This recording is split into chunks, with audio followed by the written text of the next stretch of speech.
Friends, welcome to my show mobile good. दोस्तों, NEET 2021 की preparation करने जा रहे हैं तो सबसे इम्पॉर्टेंट चीज़ होती है फर्स्ट कि आपको सिलेबस के बारे में पूरी नॉलेज हो। इवन आपको ये भी नॉलेज हो कि किस टॉपिक से कितने क्वेश्चंस आते हैं, मीन्स वेटेज भी आपको पता हो, क्योंकि सिलेबस में तो बहुत कुछ होता है, सब कुछ नहीं पूछा जाता है। कुछ इंपॉर्टेंट होते हैं जो हमेशा से एग्जाम में पूछे जाते हैं, वो भी डिस्कस करेंगे। और साथ ही साथ ये भी बात करेंगे कि एनसीईआरटी 11th और एनसीईआरटी 12th दोनों से कौन कौन से यूनिट से क्वेश्चंस पूछे जाते हैं, पूरा डिटेल में बात करेंगे। क्योंकि अगर आप प्रिपरेशन करने जा रहे हैं तो आपको वेटेज पता होना चाहिए, आपको ये पता होना चाहिए किस टॉपिक से कितने क्वेश्चंस आते हैं, आपको ये पता होना चाहिए कितने नंबर ऑफ क्वेश्चंस कहाँ से पूछे जाते हैं। तो यही पूरा मैं प्रॉब्लम आपकी सॉल्व करने के लिए ये वीडियो बना रहा हूँ। और वीडियो को ध्यान से शुरू से लास्ट तक देखिए और उन चीज़ों पे फोकस करिए जो हमेशा से आपके एग्जाम में पूछी जाती हैं। फिजिक्स का सबसे आसान तरीका यही है कि जो वेटेज है उस पर फोकस करिए। तो चलिए शुरू करते हैं वीडियो। पहले तो एनसीईआरटी के सिलेबस के बारे में हम बात कर लेते हैं। नीट के सिलेबस में क्लास 11th ये एनसीईआरटी की बुक में आपको 11th की बुक में आपको ये सारे टॉपिक्स मिल जाएंगे। Physical world and measurement, kinematics, law of motions, work, energy and power, motion of system particles and rigid body, gravitations. तो दोस्तों अगर मैं बात करूँ तो मैकेनिक्स बहुत ही इंपॉर्टेंट टॉपिक है आपका। मैकेनिक्स अगर अच्छा आपका रह गया तो आप बहुत अच्छा इसको करते हैं। 12 to 15 क्वेश्चंस इसमें डायरेक्टली आपसे पूछ लिए जाते हैं, तो बहुत ही इम्पॉर्टेंट है। इसके अलावा दोस्तों अगर मैं बात करूँ, थर्मोडायनेमिक्स आता है, केटीजी आता है। तो केटीजी प्लस थर्मोडायनेमिक्स, इससे भी अच्छे खासे क्वेश्चंस पूछे जाते हैं। अगर बात करें टोटल क्वेश्चन की तो लगभग 5 to 6 क्वेश्चंस आपसे पूछ लिए जाते हैं, जिसमें से थर्मोडायनेमिक प्रोसेस से अच्छे खासे क्वेश्चंस आते हैं। ऑसिलेशंस एंड वेव्स, इसी तरह से क्लास 12th की बुक में आपको ये सारे टॉपिक्स मिल जाएंगे। करंट, इलेक्ट्रिसिटी, मैग्नेटिज्म्स, इसी के अलावा alternative current, magnetic, electromagnetic inductions, electromagnetic waves, ये वेव से आएगा। बेसिकली अगर मैं बात करूँ वेव्स से भी 1 या 2 क्वेश्चंस आपसे पूछ लिए जाते हैं। और सबसे इम्पॉर्टेंट आपका टॉपिक से थोड़ा टफ भी होता है मैग्नेटिज्म से हर बार लगभग आपके 6 to 7 क्वेश्चंस पूछ लिए जाते हैं, तो बहुत ही इंपॉर्टेंट टॉपिक है। इसी तरह से अगर मैं बात करूँ ऑप्टिक्स से 4 to 5 क्वेश्चंस आपके पूछ लिए जाते हैं। तो ड्यूल नेचर ऑफ मैटर, इसके अलावा मॉडर्न फिजिक्स हुआ, तो मॉडर्न फिजिक्स से भी 8 से 10 क्वेश्चंस मॉडर्न फिजिक्स से पूछ लिए जाते हैं, जिसमें से दोस्तों 5 to 6 क्वेश्चन ईजी होते हैं और 2-4 क्वेश्चन ऐसे होते हैं जो थोड़े टफ होते हैं। तो ये रहा दोस्तों टोटल टॉपिक। कितने मार्क्स के क्वेश्चन, 45 क्वेश्चंस टोटल होते हैं दोस्तों। तो ये बात क्लास 11th और क्लास 12 से यूनिट वाइज कैसे क्वेश्चंस पूछे जाते हैं, मीन्स कौन सी यूनिट से जो आपके सिलेबस में है। अब हम बात कर लेते हैं उन यूनिट्स में कौन कौन से टॉपिक हैं जो इम्पोर्टेंट हैं, क्योंकि उन इम्पॉर्टेंट टॉपिक पे आपको फोकस करना ज़्यादा जरूरी है, क्योंकि उस पर अगर आप फोकस करेंगे तभी आपके मार्क्स आएंगे। अनइम्पॉर्टेंट टॉपिक पे अगर आप फोकस करेंगे तो आपके मार्क्स नहीं आएंगे, आपका मेहनत भी ज़्यादा होगा और मार्क्स भी कम आएंगे।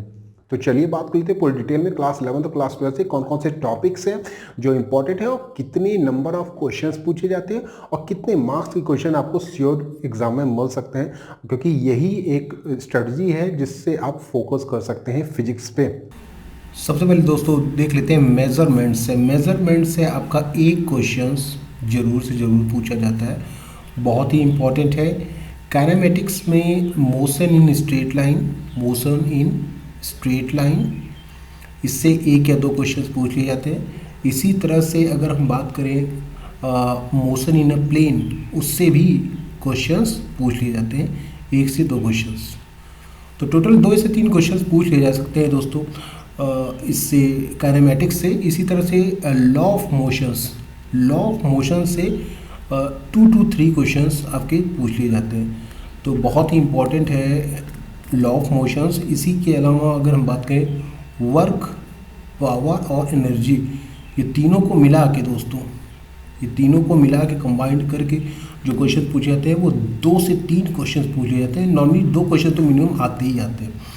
इसी तरह से रिजिड बॉडी डायनेमिक्स, इससे भी अच्छे खासे क्वेश्चन पूछे जाते हैं दोस्तों।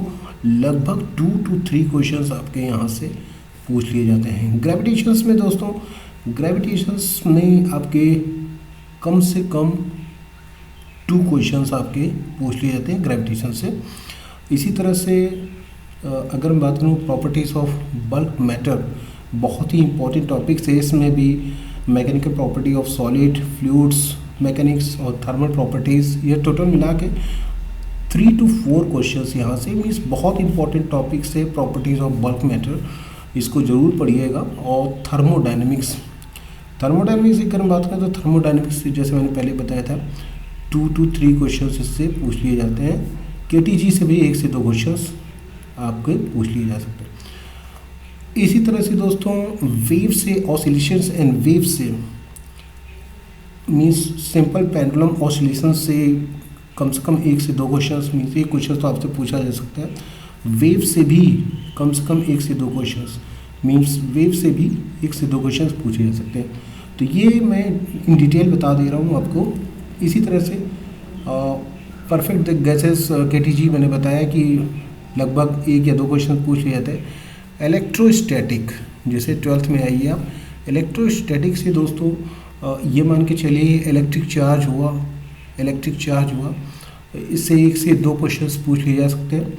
इसी तरह से कैपेसिटेंस हुआ, इससे हमेशा 1 क्वेश्चंस कैपेसिटेंस से आ ही जाता है, तो 1 से 2 क्वेश्चंस इससे आपको मिल जाएंगे, चाहे वो इक्विवेलेंट कैपेसिटेंस का ही क्वेश्चन क्यों ना हो। इसके अलावा मैग्नेटिक फील्ड है, इसके अलावा moving charge in magnetic field बहुत ही इंपॉर्टेंट टॉपिक्स है, 2 से 3 क्वेश्चंस इससे पूछे जाते हैं। और इसके अलावा अगर मैं बात करूँ अल्टरनेटिंग करंट और इलेक्ट्रोमैग्नेटिक इंडक्शन, बहुत ज़्यादा इंपॉर्टेंट है और थोड़े टफ क्वेश्चन इससे आते भी हैं। तो इससे अगर मैं बात करूँ तो लगभग 3 क्वेश्चंस टोटल मिला के पूछ लिए जाते हैं। इलेक्ट्रोमैग्नेटिक वेव्स की अगर बात करें तो यहाँ पे भी कम से कम 1 क्वेश्चन या कभी कभी नहीं भी पूछा जाता है, 1 क्वेश्चन इसका आ ही जाता है। ऑप्टिक्स से जैसे मैंने पहले बताया था कि कम से कम 2 क्वेश्चंस यहाँ से आपको पूछे जाते हैं। वेव ऑप्टिक्स से 1 क्वेश्चन आपका कंफर्म है, आना ही आना है। तो वेव ऑप्टिक्स, हालांकि जो वेव ऑप्टिक्स का क्वेश्चन होता है वो थोड़ा टफ होता है। ड्यूल नेचर से भी 2 to 3 क्वेश्चन इसका क्वेश्चन हमेशा आता है दोस्तों, बहुत ही आसान क्वेश्चन होता है इसका ड्यूल नेचर का। परेशान होने की कोई ज़रूरत नहीं है इसमें, क्योंकि आसानी से आप ये सवाल कर सकते हैं। और इसके अलावा इलेक्ट्रॉनिक डिवाइसेस बहुत ही इम्पोर्टेंट है, इससे भी करीबन 2 to 3 क्वेश्चंस आ जाते हैं, 2 to 3 क्वेश्चंस, क्योंकि पूरा कॉन्सेप्ट होता है इसमें और बहुत ही आसानी से आप कर भी सकते हैं। एटम, मॉडर्न फिजिक्स का ये है पूरा टॉपिक्स। एटम एंड न्यूक्लियाई से भी